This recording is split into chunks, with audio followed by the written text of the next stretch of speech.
మరి అటువంటి ఆశ ఉండడానికి ఉంది, కానీ మరి జ్ఞానం లేని మూలాన ఏం చేశాడంటే ఈయన 9 to 5, 9 to 6 జాబ్ చేసేవాడు. 6 o'clock తన యొక్క అకామిడేషన్కి వచ్చి బిజినెస్ మ్యాగజైన్స్ చదవడం మొదలుపెట్టేవాడు.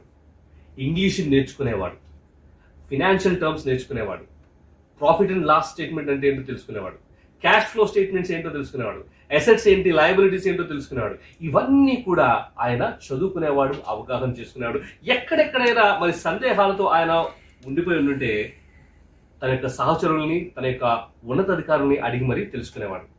మంచిగా ఇంగ్లీష్ కానీ, ట్రేడ్ కానీ, బిజినెస్ కానీ అన్ని మ్యాగజైన్స్ ఇవన్నీ చదువుకుని నేర్చుకుని ఇంచుమించు 30 సంవత్సరాలు 1932 నుంచి 62 వరకు ఈయన ఒక ఎంప్లాయీగా వర్క్ చేశాడు.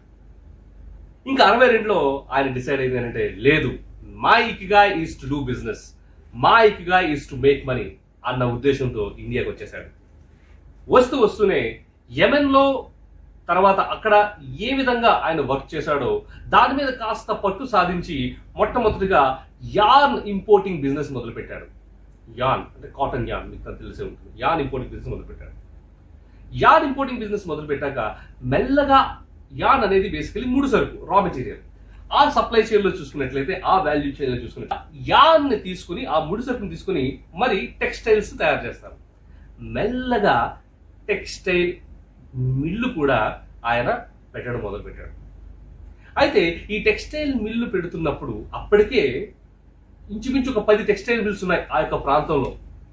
అయితే ఈయన కూడా మిల్లు పెట్టేటప్పటికి మిగతా 10 మంది కూడా ఏం చేశారంటే, మా దగ్గర మాకు కాంపిటీషన్ గా మిల్లు. ఇప్పుడు second filter very very important filter.